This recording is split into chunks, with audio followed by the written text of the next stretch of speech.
ഇന്നൊരു കൂണ് കറിയാണ് കേട്ടോ കാണിക്കുന്നത്. ഇനി ഞാൻ കഷ്ണമൊക്കെ മുറിച്ച് വെച്ചിട്ടുണ്ട്. കൂണ് ഇതുപോലത്തെ ഫ്ലവർ പോലത്തെ കിട്ടിയേക്കണം. അതിൻ്റെ പേരൊന്നും എനിക്കറിയില്ല. അത് ഞാൻ മുറിച്ചെടുത്തിട്ടുണ്ട്. പിന്നെ സവോള, തക്കാളി, ഇഞ്ചി, പച്ചമുളക്, വെളുത്തുള്ളി, സാധാരണ നമ്മൾ മസാലക്കറി ആക്കുന്ന പോലെ തന്നെ വെളിച്ചെണ്ണ ഒഴിച്ച് ജീരകമാണ് ഞാൻ ആദ്യം ഇട്ട് കൊടുക്കുന്നത്. എന്നിട്ട് അതിലേക്ക് ഇഞ്ചിയും വെളുത്തുള്ളി, പച്ചമുളക് കീറിയത് ഇട്ട് കൊടുക്കുന്നത്, കരിവേപ്പില ഇട്ട് കൊടുത്തു. പിന്നെ ഇഞ്ചി വെളുത്തുള്ളി പേസ്റ്റ് കുറച്ച് ചേർത്ത് കൊടുത്തു.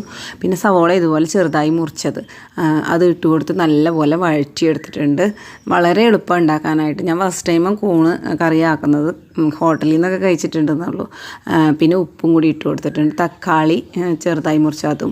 പിന്നെ നമ്മൾ ഇങ്ങനെ ഇതുപോലെ മുറിച്ചെടുത്തേക്കണ മുറിച്ചെടുത്ത കൂണും അതിലേക്ക് ഇട്ട് കൊടുത്തു. പിന്നെ പൊടികൾ മഞ്ഞൾപ്പൊടി, കാശ്മീരി ചില്ലി പൗഡർ ഇട്ട് കൊടുക്കുന്നത്. എരിവിനനുസരിച്ച് മുളക് പൊടി ഇടാം. പിന്നെ ഗരം മസാല പൗഡർ, കുറച്ച് കുരുമുളക് പൊടിയും കൂടി ഇട്ട് കൊടുക്കുന്നുണ്ട്. അത് കഴിഞ്ഞിട്ട് ആവശ്യത്തിന് ഉപ്പ് നല്ലപോലെ ഇളക്കിയിട്ട് ആവശ്യത്തിന് വെള്ളം ഒഴിച്ച് കൊടുത്ത് വേവിക്കുന്ന നമ്മുടെ ഗ്രേവിക്ക് ആവശ്യമുള്ള വെള്ളം ഒഴിച്ച് കൊടുക്കുക കേട്ടോ. കുറച്ച് ലിക്വിഡായിട്ട് വെള്ളമായിട്ട് വേണമെന്നുള്ളവർക്ക് കൂടുതൽ വെള്ളം ഒഴിച്ച് കൊടുക്കാം. ഞാൻ കുറച്ച് ഡ്രൈ ആയിട്ട് എടുത്തത്. ചപ്പാത്തിയുടെ കൂടെ കേട്ടോ ഇത് ആക്കിയിരുന്നത്. ചോറിൻ്റെ കൂടെയും കഴിക്കാം. നല്ല ടേസ്റ്റ് ആയിരുന്നു. ഇത് ഉണ്ടാക്കി നിങ്ങൾക്ക് കറി ശ്രദ്ധിച്ച് നോക്കി അറിയാൻ പറ്റും. ഉണ്ടാക്കി വെന്തപ്പം തന്നെ കഴിക്കാൻ തുടങ്ങി ഇവിടെ മോൻ.